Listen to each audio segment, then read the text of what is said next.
అందరికీ నమస్కారం। ఈరోజు పటాన్చేరు కాన్స్టిట్యున్సీ పటాన్చేరు మండలంలో చిట్కుల గ్రామంలో పెద్ద చెరువులో హఠాత్తుగా చేపలు చనిపోవడం జరిగింది।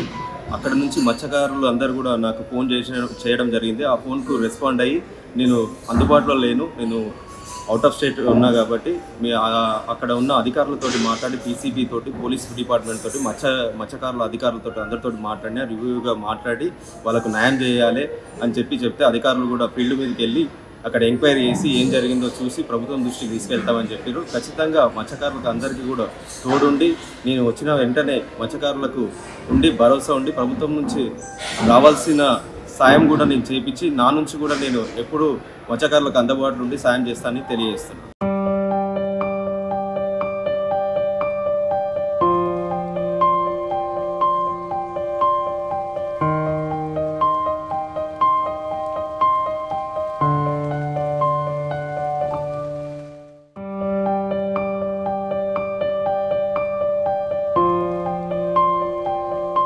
అందరికీ నమస్కారం।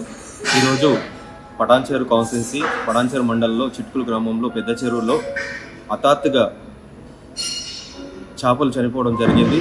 అక్కడ నుంచి మత్స్యకారులు అందరూ కూడా నాకు ఫోన్ చేయడం జరిగింది। ఆ ఫోన్కు రెస్పాండ్ అయ్యి నేను అందుబాటులో లేను, నేను అవుట్ ఆఫ్ స్టేట్ ఉన్నా కాబట్టి అక్కడ ఉన్న అధికారులతోటి మాట్లాడి పీసీబీ తోటి పోలీస్ డిపార్ట్మెంట్ తోటి మత్స్యకారుల అధికారులతో అందరితో మాట్లాడినా రివ్యూగా మాట్లాడి వాళ్ళకు న్యాయం చేయాలి అని చెప్తే అధికారులు కూడా ఫీల్డ్ మీదకి వెళ్ళి అక్కడ ఎంక్వైరీ చేసి ఏం జరిగిందో చూసి ప్రభుత్వం దృష్టికి తీసుకెళ్తామని చెప్పారు। ఖచ్చితంగా మత్స్యకారులకు అందరికీ కూడా తోడుండి నేను వచ్చిన వెంటనే మత్స్యకారులకు ఉండి భరోసా ఉండి ప్రభుత్వం నుంచి రావాల్సిన సాయం కూడా నేను చేయించి నా నుంచి కూడా నేను ఎప్పుడు మత్స్యకారులకు అందుబాటులో ఉండి సాయం చేస్తానని తెలియజేస్తున్నాను।